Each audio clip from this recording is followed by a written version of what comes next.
The Hoboken Housing Authority had a tough time agreeing on what the next plan of action would be for installing generators and sub-panels in HHA buildings at Thursday's meeting. Executive Director Carmelo Garcia explained that one of the most viable options would have an engineering study conducted on how to rearrange the sub-panels and have them installed on the generators.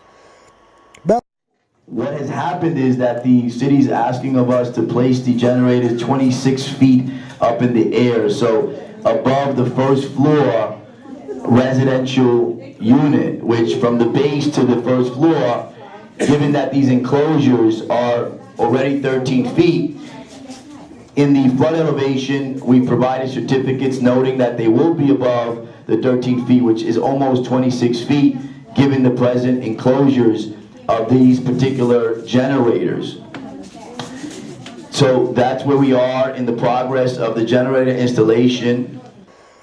Mello, who had just been voted the vice chairman of the board minutes earlier, explained that the current issue was that the sub-panels may still be susceptible to flooding the way they currently sit in the buildings.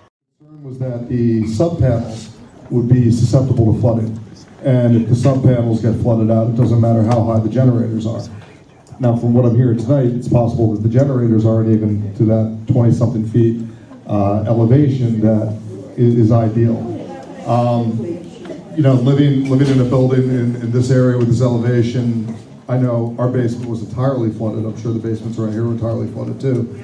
So the mayor is proposing, and the city council I know does very much want to consider making the funding available out of some different affordable housing trust monies that we have in order to raise these sub-panels and pay for it out of that fund, because although it is nice to exclusively keep that money for the creation of new affordable housing, you also want to make sure that that money is used to make sure the affordable housing inventory we have within the city of Hoboken is built, maintained, refurbished to a level that it should be.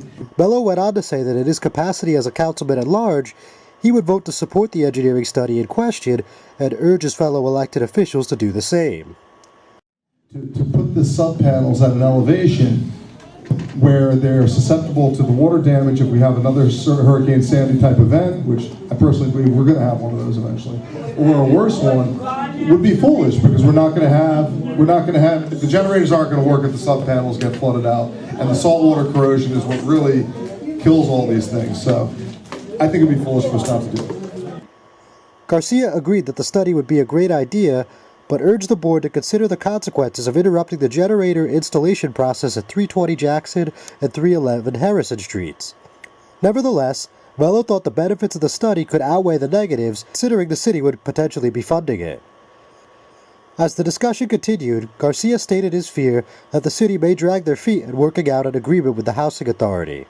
My fear is the delay. My fear is that waiting for the city to pretty much lay out an agreement, work off of in an interlocal agreement, the contingencies on those steps, that we'd have to go back to them since they would be paying for it, if they do pay for it, if how long that study is going to take, and then we'll be going into, you know, pretty much relative again the fall, and these generators don't get installed.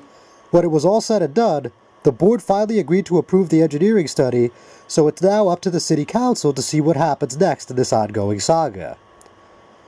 I'm John Heides, Hudson County TV, Hoboken.